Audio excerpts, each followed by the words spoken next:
My name is Sonya Clark, and I'm an artist and I'm a professor and chair of the Craft and Material Studies Department at Virginia Commonwealth University in Richmond, Virginia. So I got interested in craft from a very young age. My grandmother, who was a tailor by training and a milliner, used to come and visit us from Jamaica. And I was a very quiet child then, and so one of the ways that she would engage me is to teach me how to stitch alongside of her.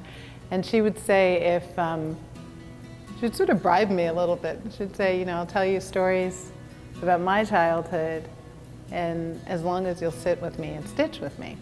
And so that was good reward. And it also cemented this idea of storytelling and making with one's hands. At the same time, I happened to be growing up across the street from the ambassador of what is now Benin, but then was Dahomey. And he had teenage daughters who loved to do my hair and my sister's hair.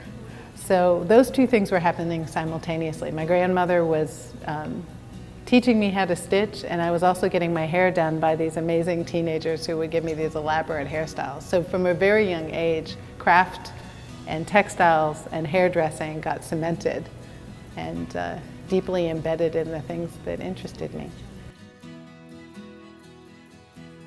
I was trying to celebrate the tradition of hair braiding and natural hair.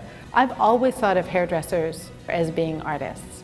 And that's not just me. Lots of people do that. There's a tradition of that, especially in the African diaspora, of thinking that what is on my head is art. And in the same way that they got paid for this commission work of doing my hair, because it's a commission when you get your hair done, you know, you're saying, here is this space, and I want you to do artwork in this space. They were commissioned to do the canvases as well. This idea of taking socially engaged art practice and finding your place as an artist to say, okay, what is my role? Where is my authorship? What am I doing? And what am I asking the creatives that I'm working with to do as well? And all I did was just make sure that my authorship in it was to insert my body into that space, to turn myself into the canvas, to provide them with the canvases in which they were going to manipulate the thread, but to also give them my physical body and the hair that I've grown for a long time, to turn that into their other canvas as well. For all of the ladies all of the hairdressers who were able to come to the exhibition in Richmond, when it was up in Richmond, they were really, it was quite emotional for all of us. Several of them had not been into that particular art gallery. Some of them had never been into an art gallery really before.